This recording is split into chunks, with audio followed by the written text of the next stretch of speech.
الله الحمد لله وكفى وسلام على عباده الذين اصطفى أما بعد أعوذ بالله من الشيطان الرجيم بسم الله الرحمن الرحيم فلا أقسم بمواقع النجوم وإنه لقسم لو تعلمون عظيم إنه لقرآن كريم في كتاب مكنون لا يمسه إلا المطهرون صدق الله العظيم.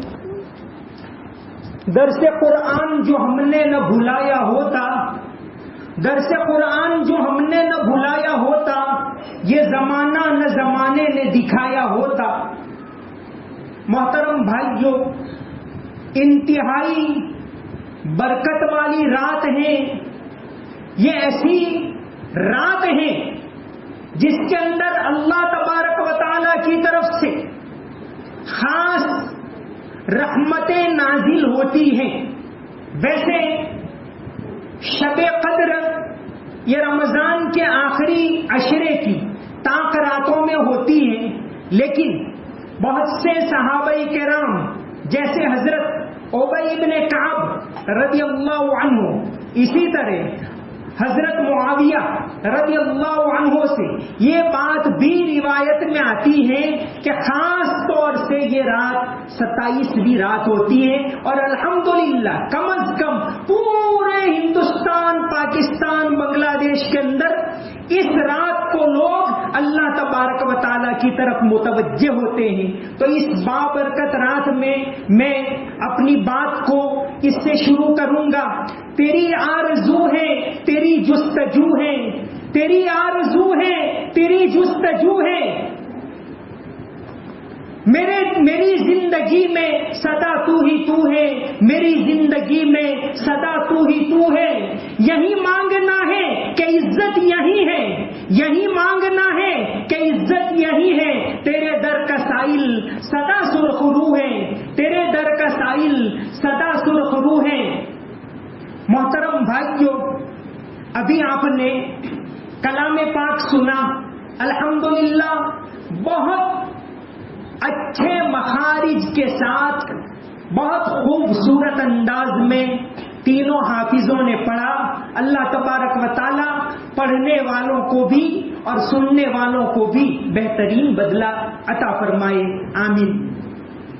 آپ نے یہ بات نوٹ کی ہوگی کہ جب بھی کلام پاک ختم ہوتا ہے تو پھر دوبارہ پڑھتے ہیں الف لام میم ذالک الکتاب لا ریب فیہ ھدی للمتقین. مطلب یہ کہ کلام پاک ختم نہیں ہوا، اور مسلمان کی زندگی میں جب تک موت نہیں آئے گی تب تک کلام پاک ختم نہیں ہوگا. وہ اس کو پڑھے گا، دوسری مرتبہ پڑھے گا، تیسری مرتبہ پڑھے گا، بار بار پڑھے گا. یہ یاد دلانے کے لیے کہ کلام پاک ختم نہیں ہوا، اس کو یاد دلانے کے لیے یہ دوبارہ الف لام میم پڑھا جاتا ہے. کلام پاک کے اندر اللہ تبارک و تعالیٰ نے تاثیر رکھی. حدیث شریف کے اندر ایک واقعہ آتا ہے. حضرت عبداللہ ابن مسعود رضی اللہ عنہ قرآن کریم کے بہت اچھے پڑھنے والے. ایک مرتبہ نبی کریم صلی اللہ علیہ وسلم نے فرمایا کہ ابن مسعود کلام پاک پڑھ کر سناؤ.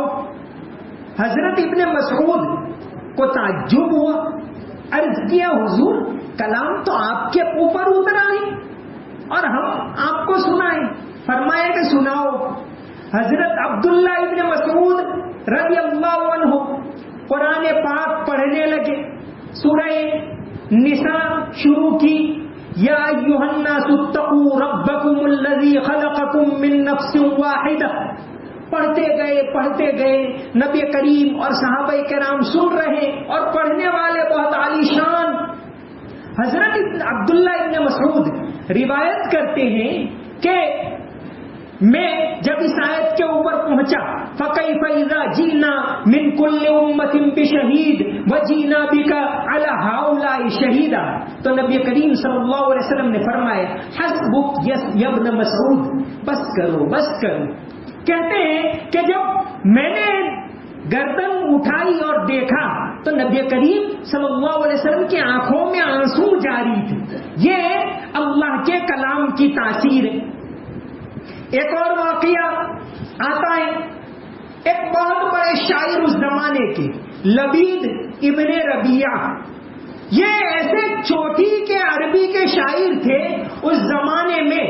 چونکہ بڑے بڑے شاعر تھے، عربوں میں کمپٹیشن ہوتی تھی اوکاز کے بازار میں، جو سب سے شاندار قصیدہ بنائے اس کا قصیدہ کعبۃ اللہ کے اوپر لٹکایا جاتا تھا. تو ان کا قصیدہ کعبۃ اللہ کے اوپر لٹکایا گیا تھا. ایسے شاعر، اتنے چوٹی کے شاعر کہ فرزدق نام کا ایک شاعر گزرا. ایک مرتبہ لبید کا شعر سنا تو فرزدق سجدے میں گر گیا اور کہا کہ تم نے اللہ کا کلام سنا ہے، تم کلام کا سجدہ کرتے ہو، میں نے شاعری کا سجدہ کیا، کیونکہ شاعری کا مقام کتنا اونچا وہ میں جانتا ہوں.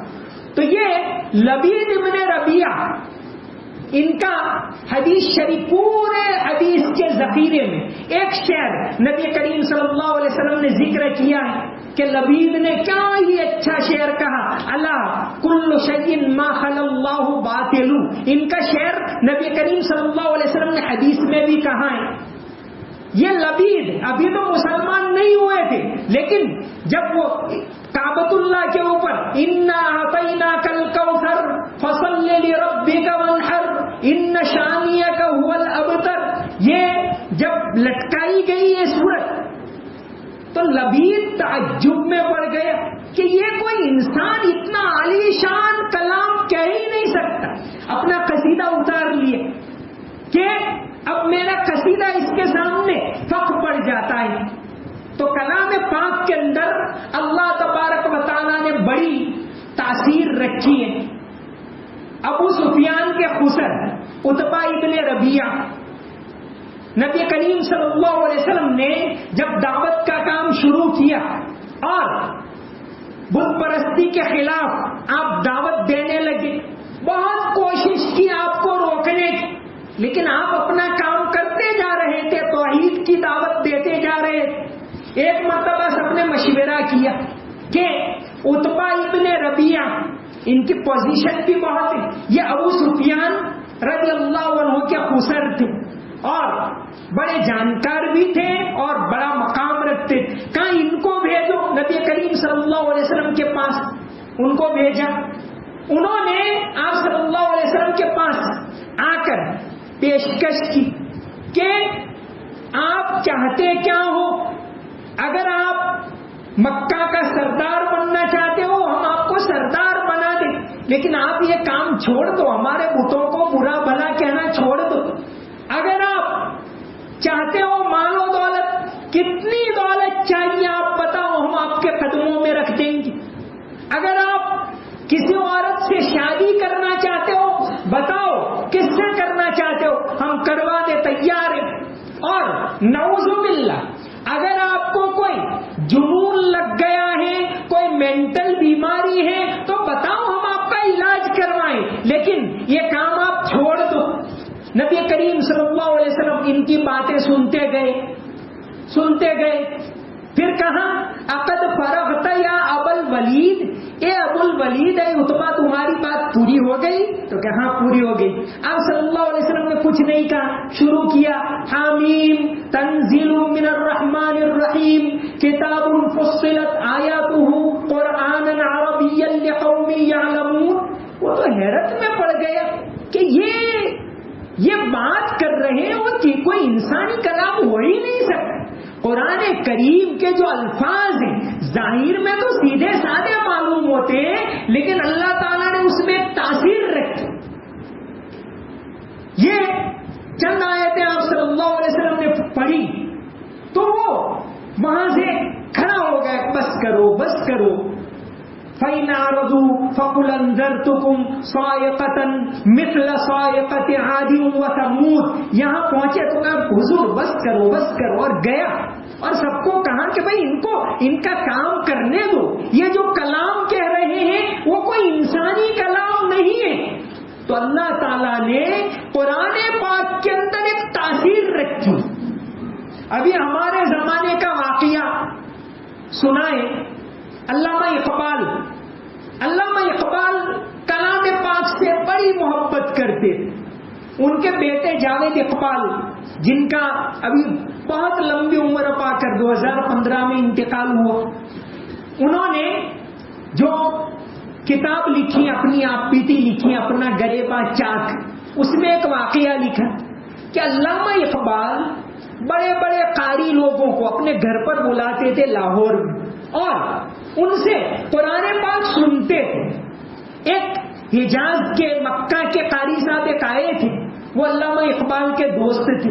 تو ایک مرتبہ ان کو گھر پر بلایا اور اقبال نے کہا کہ بیٹا جاوید، کہ میں چھوٹا تھا مجھے بھی بلایا کہ بیٹھو اور سنو. تو قاری صاحب نے، جاوید اقبال لکھتے ہیں کہ قاری صاحب نے سورہ مزمل شروع کی، یا ایھا المزمل قم اللیل الا قلیلا نصفہ او انقص منہ قلیلا. وہ پڑھتے گئے، سب سنتے گئے. کہتے ہیں جب یہ سورت ختم ہوئی تو میں نے دیکھا کہ اقبال ایسا رو رہے تھے کہ پورا تکیہ تر ہو گیا ہے. تو اللہ تعالیٰ نے اپنے کلام میں یہ تاثیر رکھی ہے. ایسا کلام ہم نے پڑھا اور سنا، یہ اس ذات پاک کا بے انتہا شکر اور احسان ہے. اللہ تبارک و تعالیٰ قبول فرمائے. بار بار اللہ تعالیٰ پڑھنے کی اور سننے کی توفیق عطا فرمائے. کلام پاک کی ایک خصوصیت یہ ہے کہ جب سے اترا وہاں سے آج تک اس میں ایک نقطے کے برابر بھی فرق نہیں آیا. پوری دنیا کے اندر اس کے ہزاروں نہیں لاکھوں حافظ ہیں. کوئی کتاب دنیا کی ایسی نہیں ہے جس کے اس طرح یاد کرنے والے ہو. ایک چھوٹا بچہ ہوتا ہے 7 سال کا 8 سال کا، ابھی اس کو دنیا کا کچھ پتا نہیں، پورا قرآن اس کو یاد ہو جاتا ہے. یہی اس بات کی دلیل ہے کہ اللہ تبارک و تعالیٰ کا کلام ہے. جرمنی کے اندر میونک یونیورسٹی، اس نے طے کیا پچھلی صدی کے اندر کہ یہ مسلمان دعویٰ کرتے ہیں کہ کلام پاک پہلے سے آج تک ایسا ہی ہے، تو اس کے اوپر ریسرچ کیا جائے کہ بھئی کیا کلام پاک میں کوئی بدلاؤ آیا. جیسے ہر چیز میں بدلاؤ آتا ہے، زبانیں بدل جاتی ہیں جب وقت گزرتا ہے. تو انہوں نے یہ طے کیا، ایک ڈپارٹمنٹ شروع کیا 1933 کے اندر، 30 کے بعد ایک ڈپارٹمنٹ شروع کیا. دنیا میں جتنے کلام پاک ہیں سب کی فوٹو کاپی منگواؤ، پرانے نئے، اور پھر ریسرچ کرو. تو انہوں نے، ڈاکٹر حمید اللہ نے اپنی کتاب خطبات بہاولپور میں اس کا تذکرہ کیا ہے. وہ 1933 میں وہاں گئے تھے. تو اس وقت تک انہوں نے 42,000 قرآن جمع کیے وہاں. جتنے پرانے قرآن ہوتے، جیسے آج بھی ہمارے ہندوستان کے اندر سب سے پرانا کلام پاک رامپور کی رضا لائبریری کے اندر ہے، حضرت علی کے ہاتھ کا لکھا ہوا. یہ وہاں کے نواب کلب علی خان 1872 میں جب حج کے لیے گئے تھے تو وہاں سے، چونکہ انہوں نے بہت سارے ہدیے دیے، تو وہاں سے ان کو یہ قرآن دیا گیا تھا. رامپور کی رضا لائبریری میں یہ کلام موجود ہے. اور 2016 کے اندر، مئی 2016 میں جب ہمارے پرائم منسٹر ایران گئے تھے تو اس قرآن کی فوٹو کاپی لے کر گئے تھے اور علی خامنائی کو، ایران کے جو پیشوا ہیں، ان کو کاپی دی تھی. اسی طرح اپریل 2016 میں یہ سعودی عرب گئے تھے. تو یہ ہندوستان میں ایک مسجد ایسی ہے، بہت ساری پرانی مسجدیں ہیں یہاں. یہ اس بات کی دلیل ہے کہ یہ قوم جو ہے اس ملک کے اندر، اس کی جڑیں بہت زیادہ گہری، کوئی گھبرانے کی بات نہیں ہے. یہ ملک جیسے سب کا اس طرح ہمارا بھی ہے. تو یہ کیرل کے اندر ایک شہر ہے کوڈنگلور، وہاں ایک مسجد ہے چیرامن ملک مسجد، 630 میں بنی، عیسوی سن 630 میں. آپ صلی اللہ علیہ وسلم اس دنیا سے گئے 632 میں. اس مسجد کا ماڈل ہمارے پرائم منسٹر جب اپریل 2016 میں گئے تھے سعودی عرب، تو سعودی عرب کے شاہ سلمان کو اس مسجد کا ایک نمونہ سونے کا بنا ہوا دیا ماڈل چھوٹا سا، کہ ہمارے ملک میں ایسی مسجد بھی۔ تو یہ میونخ یونیورسٹی نے طے کیا، اور اس طرح جیسے تاشقند کے اندر ازبیکستان میں حضرت عثمان غنی رضی اللہ عنہ جو کلام پاک پڑھتے تھے اور شہید ہوئے، فَسَيَكْفِيكَهُمُ اللَّهُ، وہ پڑھ رہے تھے تو وہاں ایک خون کا قطرہ بھی اس پیج کے اوپر ان کا پڑا ہوا ہے۔ یہ قرآن آج بھی تاشقند کے اندر موجود ہے۔ یہ پہلے تو دمشق کے اندر تھا عموی دور میں، لیکن تیمور لنگ نے جب اس پر فتح حاصل کی تو اس کو سمرقند لے آئے، سمرقند سے پھر یہ قرآن گیا لینن گراد میں، اور پھر روس میں جب تبدیلی آئی، حکومت بدل گئی، تو اس کو لا کر رکھا گیا تاشقند میں۔ آج بھی یہ قرآن موجود ہے۔ تو ایسے جتنے بھی پرانے نئے قرآن جتنے تھے 42,000 کہ بھئی یہ دہلی سے چھپا، یہ تاج کمپنی سے چھپا، یہ امریکہ سے چھپا، یہ چنئی سے چھپا، یہ انڈونیشیا، 42,000 قرآن جمع کیے میونخ یونیورسٹی نے۔ ان کو ایک پرنٹ مسٹیک کہیں ملی، کہیں بھی کوئی فرق نظر نہیں آیا۔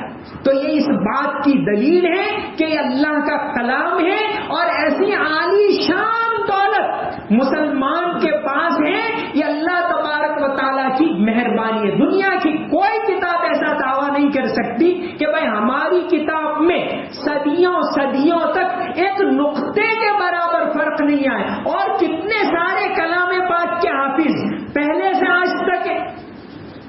سلطان محمود بیگڑا نام سنا ہے ہم نے، ہمارے علاقے میں تو یہ بہت رہا ہے۔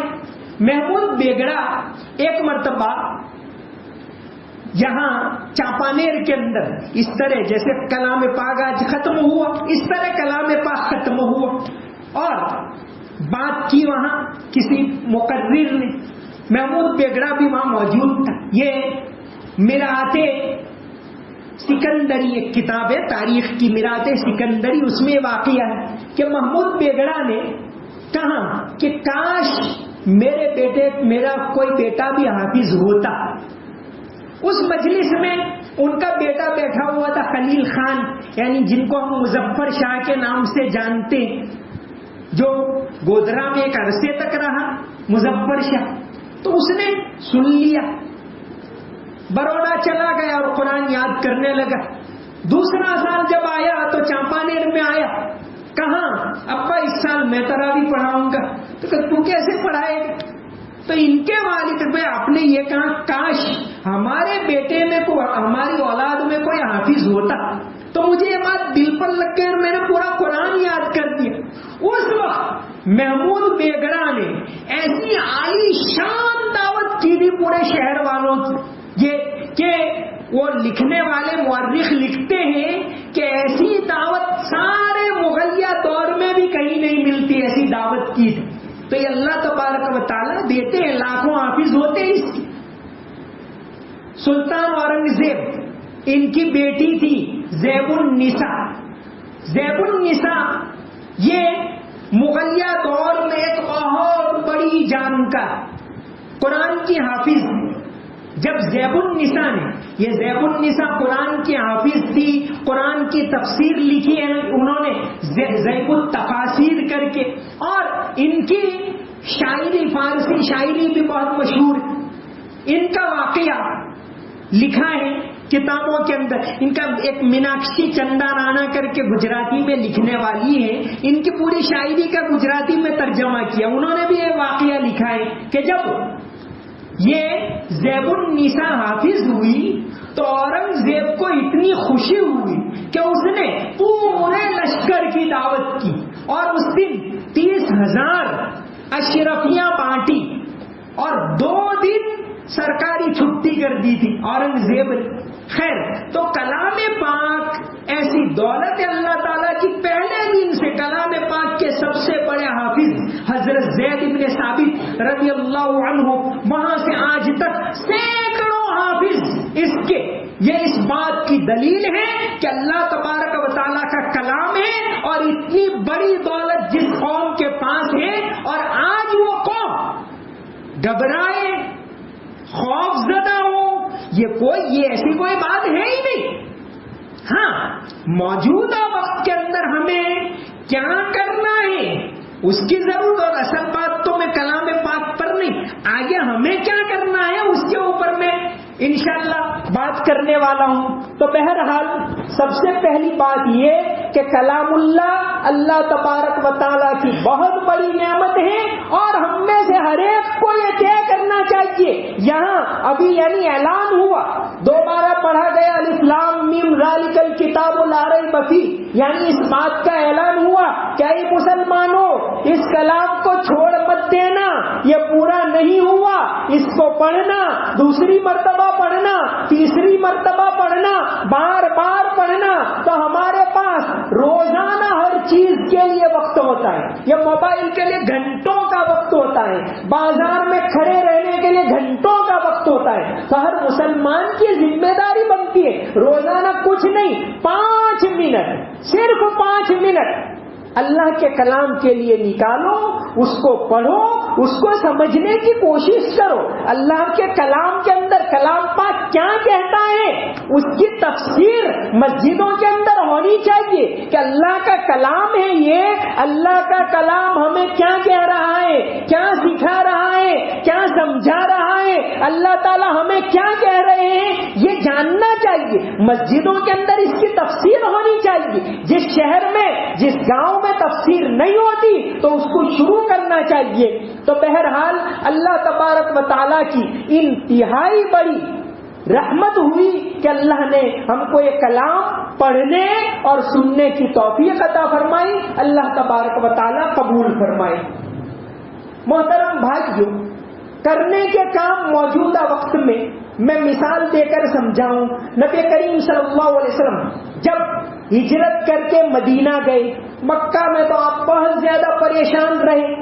جیسے ہی آپ مدینہ گئے، مدینہ شہر میں ابھی داخل بھی نہیں ہوئے، اور سب سے پہلے ایک مسجد بنوائی، مسجد قباء، جہاں پہلے پڑاؤ ڈالا، کلثوم ابن ہدم کی زمین پر مسجد بنائی۔ پھر آپ مدینہ شہر میں گئے، وہاں جا کر پہلا کام مسجد نبوی بنوائی۔ سہل اور سہیل نام کے 2 بچوں کی زمین تھی، دونوں یتیم تھے، اسعد ابن زرارہ رضی اللہ عنہ کے پاس رہتے تھے، ان کے پاس سے زمین خریدی 10 دینار کی۔ یہ 10 دینار حضرت ابوبکر صدیق رضی اللہ عنہ نے اپنے پاس سے ادا کیے، اور قیامت تک کے لیے اپنے لیے ایصال ثواب، اپنے لیے صدقہ جاریہ کروا دیا۔ تو وہاں مسجد، گویا آپ صلی اللہ علیہ وسلم نے پہلی دعوت دی کہ اللہ کی طرف آؤ۔ ہمارا سب سے پہلا کام اس وقت اس ملک کے اندر آپ دیکھتے ہیں کہ سینکڑوں ہزاروں مسجدیں ہیں، کوئی 100 سال پرانی، کوئی 500 سال پرانی۔ ہمارے گجرات کے اندر کئی مسجدیں 1400 سال پرانی۔ گوگا کے اندر ایک مسجد ہے 1400 سال پرانی مسجدیں، اب کھنڈیر ہیں، وہاں کوئی نماز نہیں ہو رہی، لیکن ہے ہمارے گجرات میں بھی ہے۔ جیسے میں نے کیرل کی مثال، ایک مسجد ہے یہ مدرا کے پاس، بدریشور، بندرگاہ بدریشور، وہاں ایک مسجد 1300 سال پرانی اور ابھی بھی موجود ہے۔ تو اس ملک کے اندر یہ مسجدیں ساری بنوائی ہمارے بڑوں نے۔ کیوں بنوائی؟ یہ اس لیے بنوائی کہ اس کو آباد کرو، اللہ کی طرف آؤ، نماز کی پابندی کرو۔ مسلمان کا سب سے پہلا کام اگر کوئی ہے تو وہ نماز کی پابندی کرنا ہے۔ تو آج یہ رمضان کا مہینہ، 27ویں رات، ہم سب سے پہلے یہ طے کریں، رمضان میں صرف نہیں، ہم صرف رمضان کے لیے مسلمان نہیں ہیں، ہمیشہ کے لیے مسلمان ہیں۔ تو انشاءاللہ ہم ہمیشہ 5 وقت کی نماز کی پابندی کریں گے، ارادہ کرتے ہیں تو سب سے پہلا کام یہ ہونا چاہیے۔ دوسرا کام، اگر ہم یہ چاہتے ہیں کہ ہم اس ملک کے اندر دین پر باقی رہیں، توحید پر باقی رہیں، اگر ہم چاہتے ہیں کہ اس ملک کے اندر ہماری آنے والی نسلیں قرآن کے اوپر باقی رہیں، تو کام کرنا پڑے گا، یہ مدرسے جو ہیں مدرسوں کو آباد کرنا پڑے گا۔ علامہ اقبال رحمۃ اللہ علیہ 1933 کے اندر اسپین میں گئے تھے۔ اسپین ایک ایسا ملک ہے جہاں 750 سال تک مسلمانوں کی حکومت رہی، 750 سال تک۔ 692 میں طارق ابن زیاد نے اس کو فتح کیا، اس کے بعد 750 سال تک حکومت رہی۔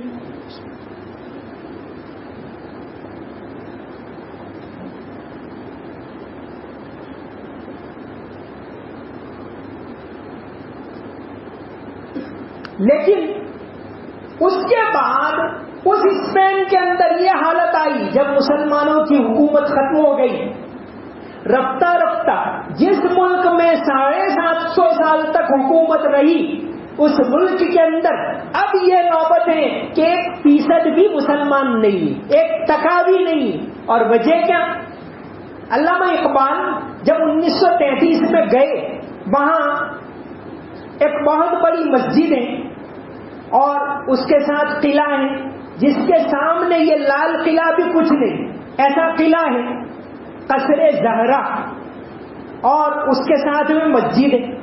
علامہ اقبال وہاں گئے تو دیکھا کہ بھئی یہاں تو نماز پر بھی پابندی لگی ہوئی، جہاں 750 سال تک حکومت رہی وہاں سارے یعنی ویران ہیں۔ بہت تعجب ہوا ان کو، یہ سوچنے لگے۔ تو علامہ اقبال جب یہاں واپس آئے ہندوستان میں تو انہوں نے جو ایک لیکچر دیا تھا اس میں یہ کہا کہ بھارت کے مسلمانوں، اگر تم یہ چاہتے ہو کہ اس ملک کے اندر تمہاری نسلیں دین پر باقی رہیں، اسلام پر باقی رہیں، اگر تم چاہتے ہو کہ مسجدیں آباد رہیں، اگر تم چاہتے ہو کہ یہاں کلام کی تلاوت ہوتی رہے، اگر تم چاہتے ہو کہ یہاں اللہ اکبر کی آواز آتی رہے، تو اے بھارت کے مسلمانوں، یہ ملا لوگ یہ مدرسے چلاتے ہیں، ان کو آباد رکھنا۔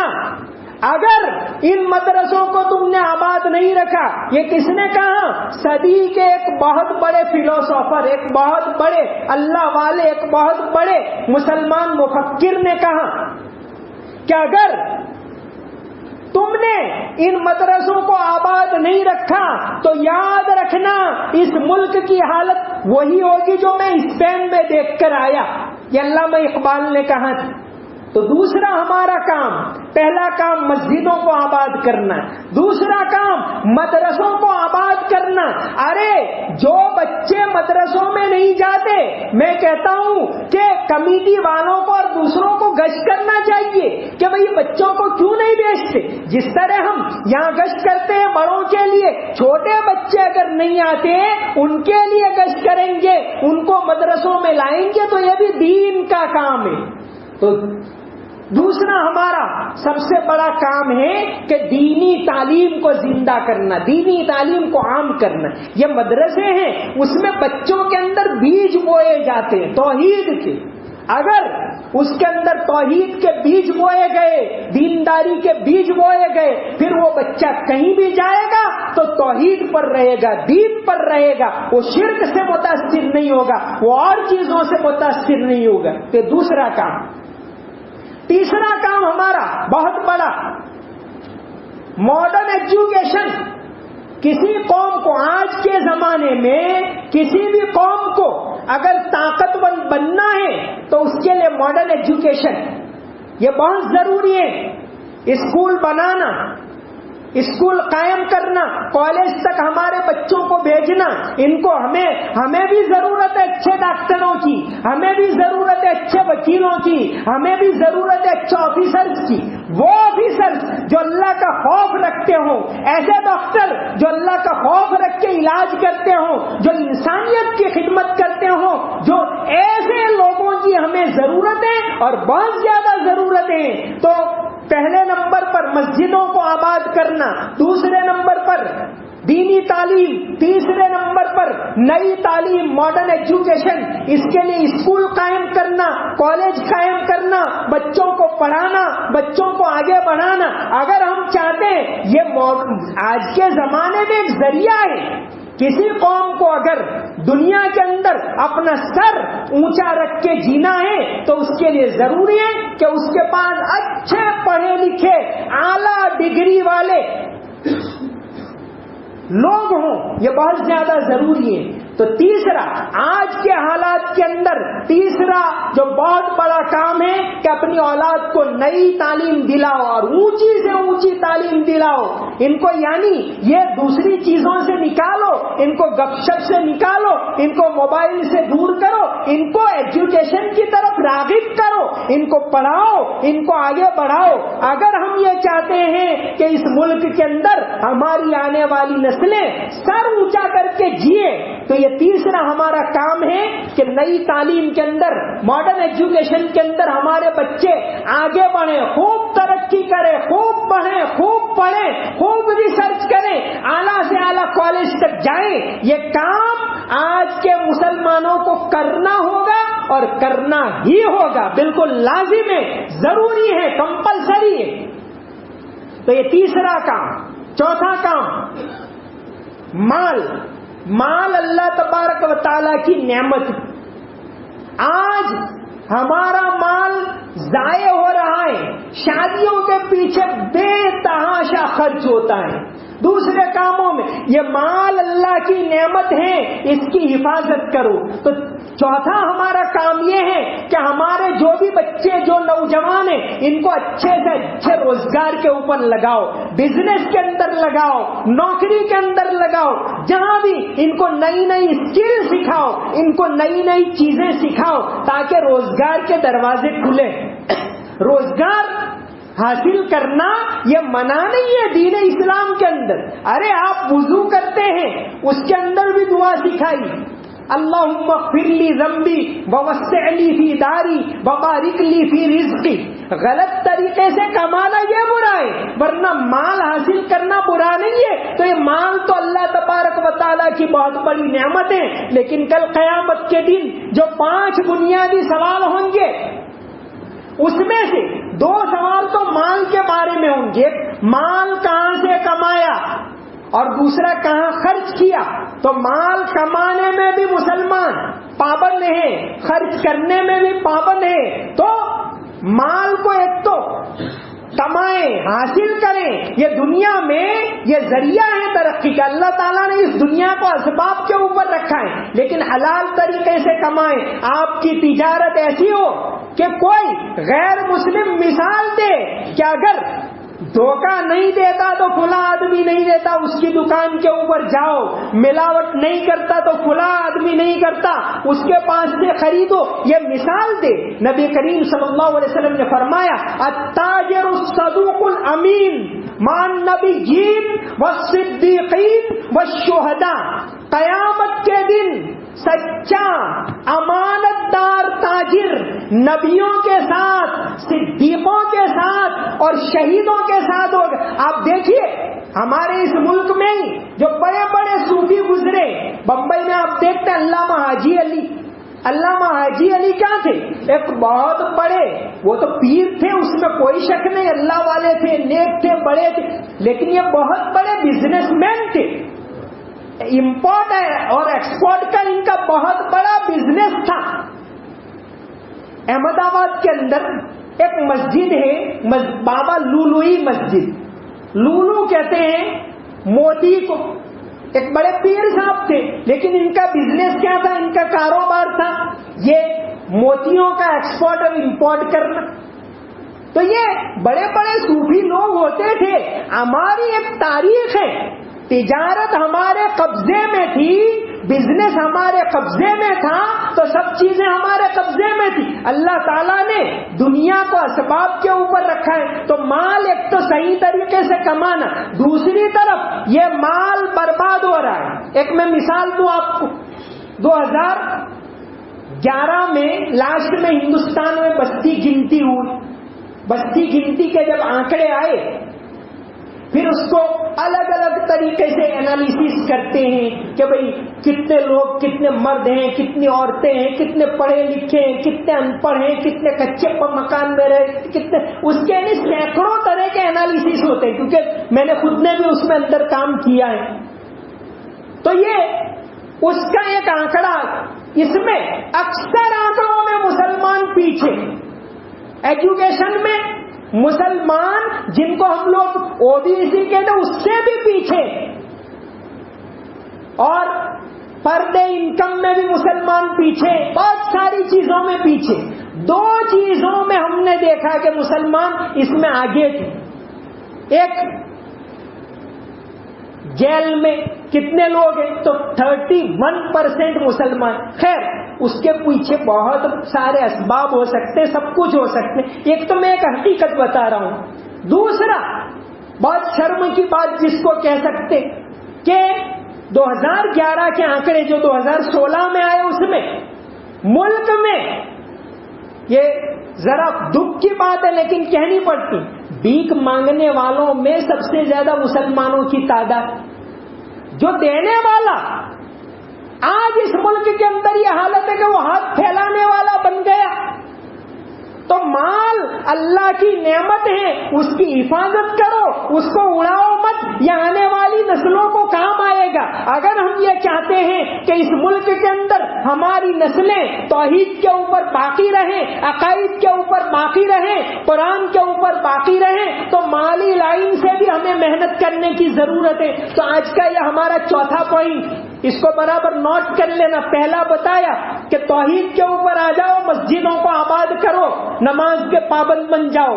دوسرا پوائنٹ ہم نے بتایا دینی تعلیم. دینی تعلیم کو اتنا عام کرو، اتنا عام کرو، کوئی بچہ، کوئی گھر، چاہے وہ کھیت میں رہتا ہو چاہے کونے میں رہتا ہو، وہ تعلیم سے باقی نہیں رہنا چاہیے. آپ اس کے لیے گشت کرو. مسجد کمیٹی والوں کی صرف ذمہ داری نہیں، مولانا کی نہیں، سب کی ذمہ داری بنتی. اگر کسی بچے کو آپ سمجھا کر مدرسے میں لے آئے تو یہ بھی گشت کا کام ہے. یہ ضروری نہیں کہ مسجد میں سے ہی نکلے وہ ہیں، وہ بہت اچھا کام ہے، لیکن یہ بھی ہے. تو یہ دوسرا کام. تیسرا کام ہم نے بتایا کہ اگر چاہتے ہیں ہم کہ ہم اس ملک کے اندر یہ خوف کا ماحول دور ہو جائے اور مسلمان سر اونچا کر کے جیے، تو تیسرا کام یہ ہے کہ ایجوکیشن کے اندر بچوں کو آگے بڑھاؤ، اور چوتھا کام یہ ہے کہ مالیات کے اندر آگے بڑھاؤ.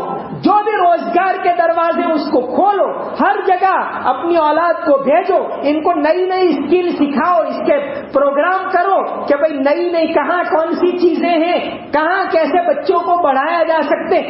جہاں جہاں نوکریوں کے، روزگار کے، اسکل کے جو دروازے ہیں اس کو کھولو اس کے لیے. اور پانچواں بہت اہم کام، اس وقت پتہ نہیں اس ملک کے اندر کیسا ماحول بن گیا ہے. ایک زمانہ ایسا تھا، ایک زمانہ تو نہیں کہہ سکتے، ابھی کی بات، پچھلے 20-25 سال 15 سال پہلے، آپ کسی جگہ جاؤ غیر مسلم کی جگہ، بھئی ہم کو نماز پڑھنی، آئیے پڑھ لیجیے. لیکن آج اس ملک کے اندر ایسا ماحول کیوں بن رہا ہے؟ ایک ماحول محبت کا تھا، وہ کیوں نفرت میں بدل رہا ہے؟ دوسری جو بھی باتیں ہوں اس کے اندر ہمارا کیا قصور ہے؟ کیا ہم نے کوئی غلطی کی ہے کہ یہ حالات ایسے کیوں؟ جو دوسرے اسباب ہیں اس کے پولیٹیکل ہے اور فلاں ہے، اس میں ہم نہیں پڑھتے. وہ بہت سارے اسباب ہیں، اس کا بہت سارا انالیسس ہو سکتا ہے، لیکن کم از کم اس ملک کے اندر یہ ماحول ختم ہو، پھر سے محبت کا ماحول قائم ہو. اس کے لیے ہم اپنے طور سے کچھ کر سکتے ہیں. ایک بہت بڑے پترکار ہیں ضیاء السلام، یہ دا ہندو ایک اخبار نکلتا ہے. اس گروپ کے اندر 20 سال سے، وہ 25 سال سے جڑے ہوئے. ان کا ایک میگزین نکلتا ہے فرنٹ لائن، اس میں تو ان کے اچھے فرنٹ لائن کے یہ ایگزیکٹو ایڈیٹر. اور ابھی جو تبلیغی جماعت کا چلا تھا کورونا کے زمانے میں، تو اس وقت انہوں نے تبلیغی جماعت کے بارے میں ایک کتاب لکھی انگلش میں. کیونکہ ان کا مقصد یہ تھا کہ غیروں میں غلط فہمیاں دور ہوں، پڑھے لکھے جو دوسرے لوگ ہیں وہاں تک پہنچے. تو انہوں نے انسائٹ تبلیغ کر کے ایک کتاب لکھی تھی، بہت عالی شان کتاب لکھی تھی، بہت بے مثال کتاب تبلیغ کو سمجھانے کے لیے لکھی. ان کا ایک مضمون آیا تھا دسمبر 2021 میں، جب دہلی کے اندر وہ معاملہ سب چل رہا تھا.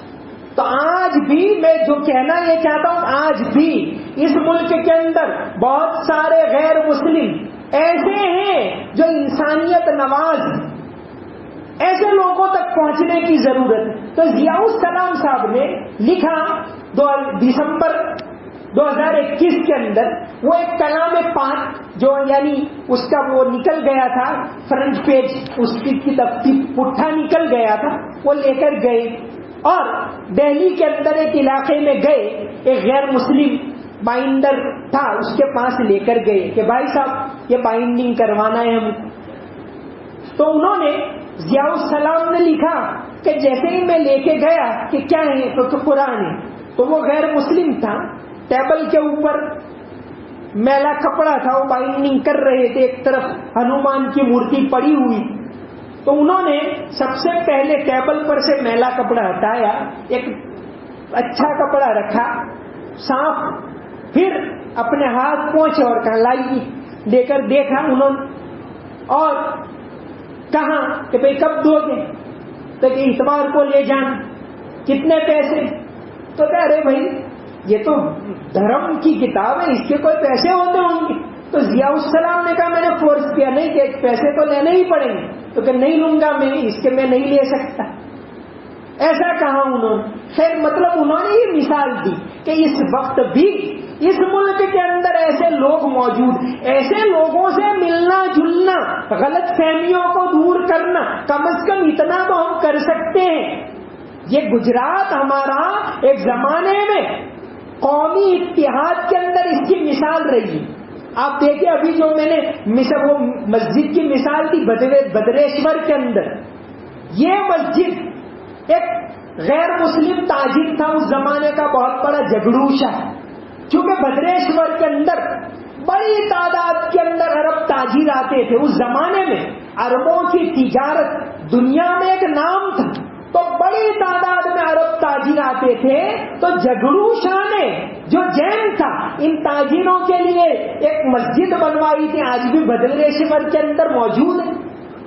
ایک مستقل آرٹیکل میں نے ایک ریسرچ آرٹیکل لکھا پچھلے دنوں کے اندر کہ گجرات میں کیسی پرمپرا رہی ہے قومی اتحاد کے بارے میں. خیر ابھی اس کا وقت نہیں، ایک مثال میں نے دی.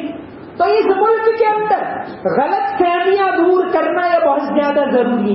مولانا علی میاں رحمۃ اللہ علیہ پچھلی صدی کے ایک بہت بڑے عالم، ان کا ایک واقعہ سنا کر میں اپنی بات کو ختم کر دوں.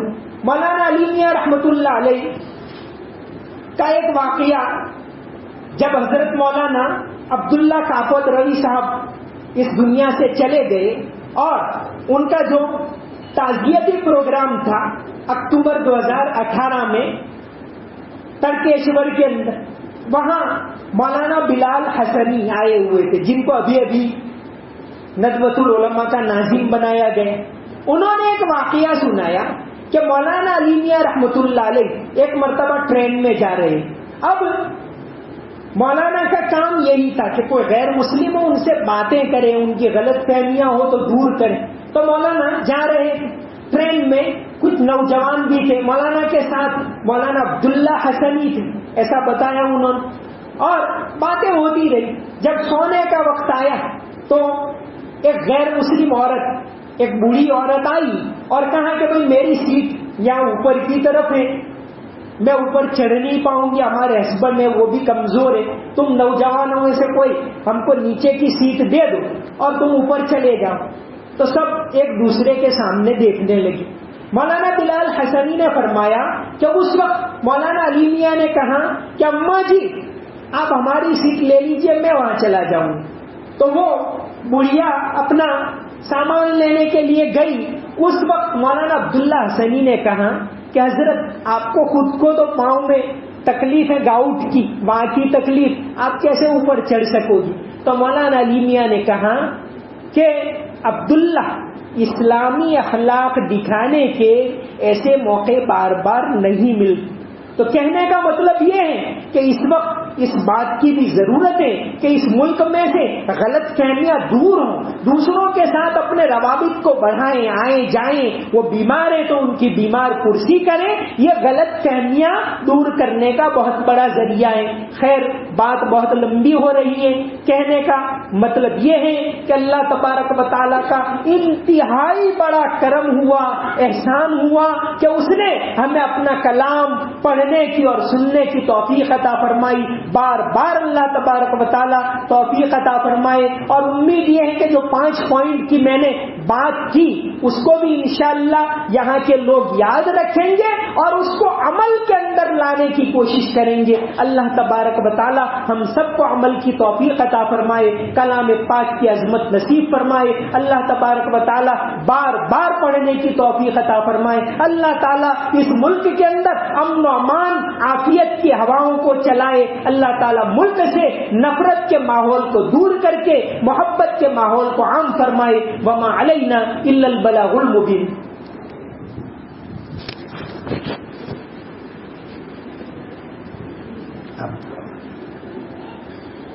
آپ دعا فرمائیں. نہیں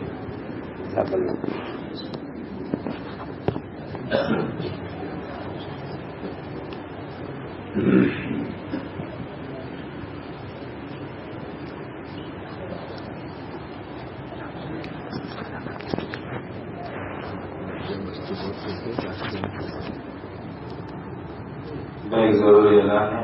مولانا نے ماشاءاللہ بہت کام کی باتیں کی. وغیرہ روڈ پر سے فارم ہو کر چلنا یہ ہماری شان کے مناسب نہیں ہے اور اسلام اس بات کو پسند بھی نہیں کرتا ہے. اور خاص کر کے یہ ہمارے فاروق بھائی ڈانڈا جو کی دکان ہے ان کے سامنے جو گھر ہے وہاں پر ہمارے نوجوان بیٹھتے ہیں اور چلاتے بھی ہیں. ایک مسلمان کو نہیں بلکہ غیر مسلم کو بھی اسلام تقریب کو پسند نہیں کرتا ہے. اس لیے اگر کوئی سو گیا ہو بیچارہ اس کا نیند خراب ہو تو ہمیں وہ دل میں گالی دے گا، اس کی آئے ہمیں لگے گی. اس لیے تمام جو ہے بدتر اخلاق سے ہم بچیں اور دوسروں کو بھی بچانے کی کوشش.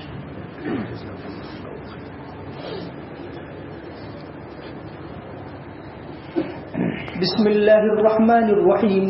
اللهم صل على محمد وعلى آل محمد وبارك وسلم.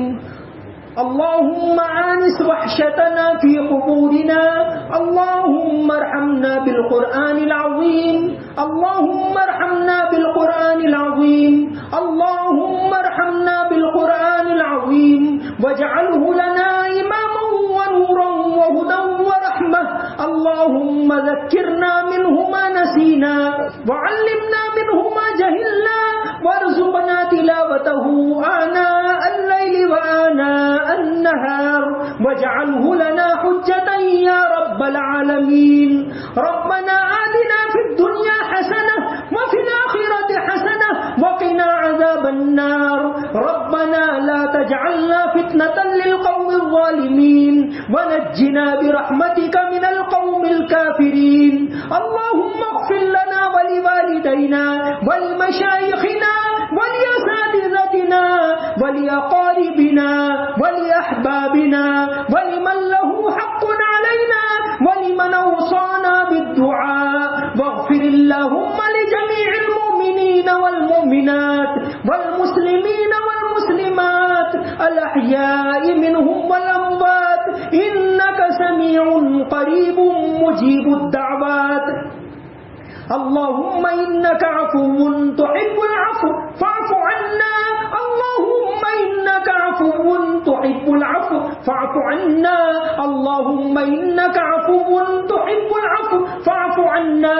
اللهم حبب إلينا الإيمان وزينه في قلوبنا وكره إلينا الكفر والفسوق والعصيان واجعلنا من الراشدين. اللهم إنا نسألك علما نافعا وعملا متقبلا ورزقا واسعا حلالا طيبا وشفاء من كل داء.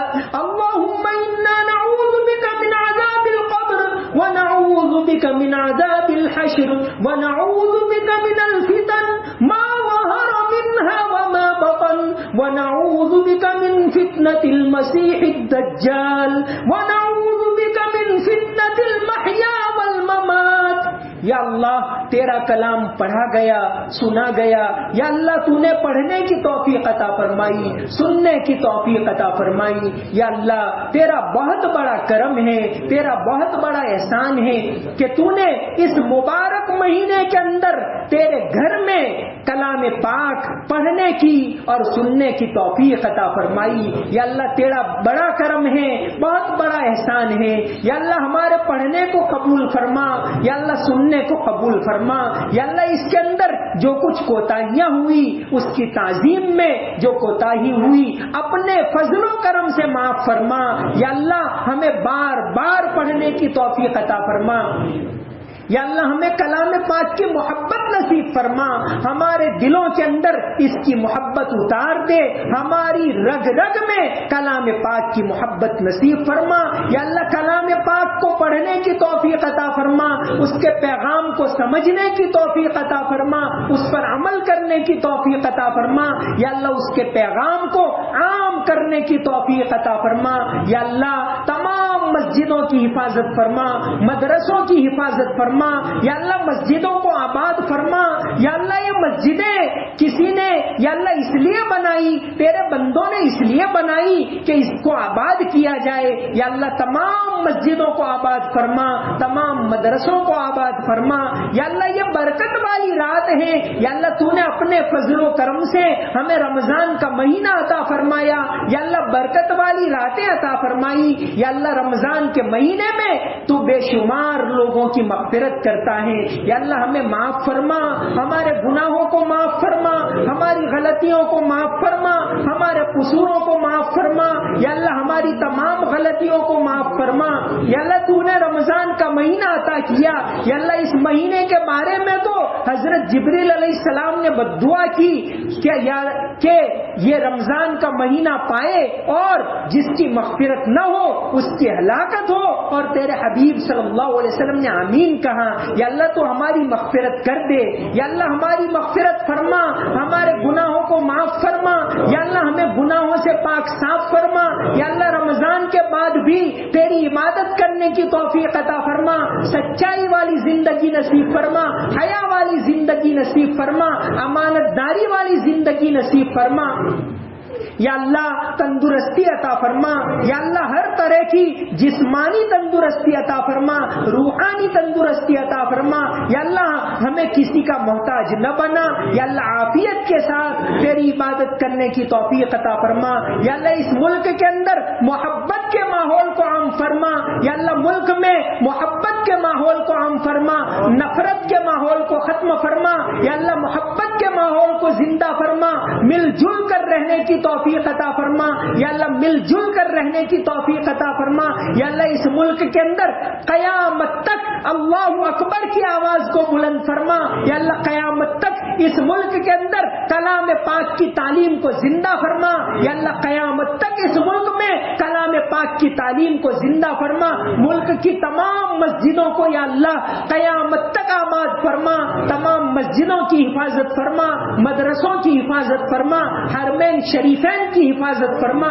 یا اللہ ہمیں حرمین شریفین کی زیارت نصیب فرما، حرمین شریفین کی زیارت نصیب فرما. یا اللہ بیت المقدس کی حفاظت فرما. یا اللہ بیت المقدس کو آزاد فرما. یا اللہ ہمیں بھی زندگی میں کم از کم ایک مرتبہ بیت المقدس کا دیدار نصیب فرما. یا اللہ بیت المقدس کا دیدار نصیب فرما. یا اللہ مسلمانوں کے دلوں میں سے خوف کو نکال دے، صرف اور صرف تیرا خوف نصیب فرما، ہر طرح کا خوف نکال دے. یا اللہ ہمت عطا فرما، قوت عطا فرما. یا اللہ کسی کا محتاج نہ بنا. یا اللہ مسلمانوں کے لیے روزی کے دروازوں کو کھول دے، حلال پاکیزہ روزی عطا فرما، حرام سے حفاظت فرما. یا اللہ حرام سے حفاظت فرما، یا اللہ تیرا خوف نصیب فرما، یا اللہ نماز کی پابندی عطا فرما، یا اللہ آخرت کی تیاری کرنے کی توفیق عطا فرما، یا اللہ ہمارے جو رشتہ دار اس دنیا سے چلے گئے یا اللہ ان کی مغفرت فرما، یا اللہ انہیں جنت الفردوس میں اونچا مقام نصیب فرما، یا اللہ تیرا بہت بڑا دوست یا اللہ حضرت مولانا رابع صاحب اس دنیا سے پچھلے دنوں چلے گئے، یا اللہ انہیں جنت الفردوس میں بہت اونچا مقام نصیب فرما، یا اللہ انہوں نے ملک کے مسلمانوں کی خدمت کی، ہندوستان کے مسلمانوں کی رہنمائی کی، یا اللہ ان کی کوتاہیوں سے درگزر فرما اور انہیں جنت الفردوس میں اونچا مقام نصیب فرما، پورے ملک کے مسلمانوں کی طرف سے یا اللہ انہیں بھرپور بدلہ عطا فرما، یا اللہ ہمارے جو بھی مرحومین یا اللہ ہم میں سے جس کے ماں باپ، دادا دادی، نانا نانی یا اللہ جو بھی رشتہ دار اس دنیا سے چلے گئے یا اللہ ان تمام کی مغفرت فرما، انہیں جنت میں اونچا مقام نصیب فرما، یا اللہ ہمیں بھی آخرت کی تیاری کرنے کی توفیق عطا فرما، یا اللہ یہ عشرہ آگ سے خلاصی کا عشرہ ہے، یا اللہ ہم تمام کو جہنم کی آگ سے چھٹکارا عطا فرما اور جنت الفردوس میں مقام نصیب فرما، یا اللہ نبی کریم صلی اللہ علیہ وسلم کی محبت ہم تمام کو عطا فرما، آپ صلی اللہ علیہ وسلم کے طریقے کے اوپر چلنے کی توفیق عطا فرما، یا اللہ آپ کے بتائے ہوئے طریقے کے اوپر چلنے کی توفیق عطا فرما، یا اللہ بابرکت دن تو نے اپنے فضل و کرم سے عطا کیے، یا اللہ تو نے ہمیں تندرستی عطا کی، یا اللہ تو نے توفیق دی کہ ہم مسجدوں کے اندر آئے، یا اللہ ہماری نمازوں کو قبول فرما، ہمارے روزوں کو قبول فرما، ہماری تراویح کو قبول فرما، یا اللہ اس بستی کے اندر تیری رحمتیں نازل فرما، برکتیں نازل فرما، اس بستی کی حفاظت فرما، بستی والوں کی حفاظت فرما، یا اللہ یہاں سے دین کے کاموں کو جاری فرما، یا اللہ یہاں دینداری کا ماحول پیدا فرما، یا اللہ یہاں دینداری کا ماحول پیدا فرما، یا اللہ یہاں کے مسلمانوں کی حفاظت فرما، یا اللہ ان کے لیے روزگار کے دروازوں کو کھول دے، یا اللہ عافیت والی روزی عطا فرما، حلال پاکیزہ روزی عطا فرما، یا اللہ ملک کے اندر بہت ساری یا اللہ غلط فہمیاں چل رہی ہے دین کے بارے میں، تیرے حبیب صلی اللہ علیہ وسلم کے بارے میں غلط فہمیاں پھیلائی جا رہی ہیں، یا اللہ ان غلط فہمیوں کو دور فرما، یا اللہ غلط فہمیوں کو دور فرما، یا اللہ دین کے صحیح پیغام کو، اخلاق والے پیغام کو اس ملک کے اندر عام فرما، یا اللہ انسانیت کے پیغام کو اس ملک کے اندر عام فرما، یا اللہ ہماری عبادتوں کو قبول فرما، روزوں کو قبول فرما، تراویح کو قبول فرما، یا اللہ آخرت کی تیاری کرنے کی توفیق عطا فرما، یا اللہ ہماری آنے والی نسلوں کو اس ملک کے اندر دین اسلام پر باقی رہنے کی توفیق عطا فرما، ان کے عقائد کی حفاظت فرما، یا اللہ انہیں قرآن پاک کو سمجھنے کی توفیق عطا فرما، حدیث کو سمجھنے کی توفیق عطا فرما، دینداری کے ساتھ یا اللہ اس ملک کے اندر قیامت تک ہماری نسلوں کو زندہ رہنے کی توفیق عطا فرما، یا اللہ جنت والے راستے پر چلنے کی توفیق عطا فرما، جہنم سے ہم تمام کی حفاظت فرما، یا اللہ سچائی والی زندگی نصیب فرما، امانت داری نصیب فرما، بے حیائی سے حفاظت فرما، جھوٹ سے حفاظت فرما، شیطان کے فتنوں سے حفاظت فرما، یا اللہ امن و امان عطا فرما، عافیت عطا فرما، تندرستی عطا فرما، یا اللہ تیری عبادت کرنے کی توفیق عطا فرما، یا اللہ نماز کی پابندی عطا فرما، یا اللہ نماز کی پابندی ہم تمام کو عطا فرما، یا اللہ تو جسے مانگنے کی توفیق عطا فرما، یا اللہ تو جسے دعائیں کرنے کی توفیق عطا فرما، رمضان کے جو دن باقی رہ گئے ان کی قدر کرنے کی توفیق عطا فرما، رمضان کے بعد بھی یا اللہ نماز کی پابندی عطا فرما، یا اللہ رمضان کے بعد بھی کلام پاک کی تلاوت کرنے کی توفیق عطا فرما، یا اللہ نبی کریم صلی اللہ علیہ وسلم نے جو بھی بھلائی کی دعائیں مانگی ہیں یا اللہ ان میں ہمارا حصہ فرما، یا اللہ ہم بھی آپ صلی اللہ علیہ وسلم کے امتی ہیں، یا اللہ آپ کی دعاؤں میں ہمارا حصہ فرما، یا اللہ آپ صلی اللہ علیہ وسلم نے جن برائیوں سے پناہ چاہی یا اللہ ہم بھی پناہ چاہتے ہیں، ہم کو بھی پناہ عطا فرما۔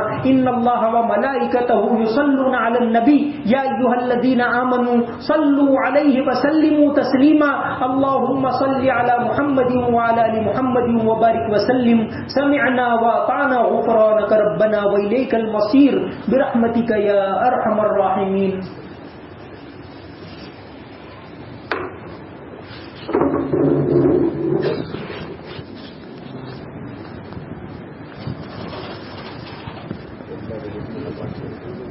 دو تین منٹ میں بھیتر جو ہے کھڑی ہو جائے گی. میں ساتھی وضو وغیرہ نہ ہو تو بیٹھے بیٹھے تصویر پڑے.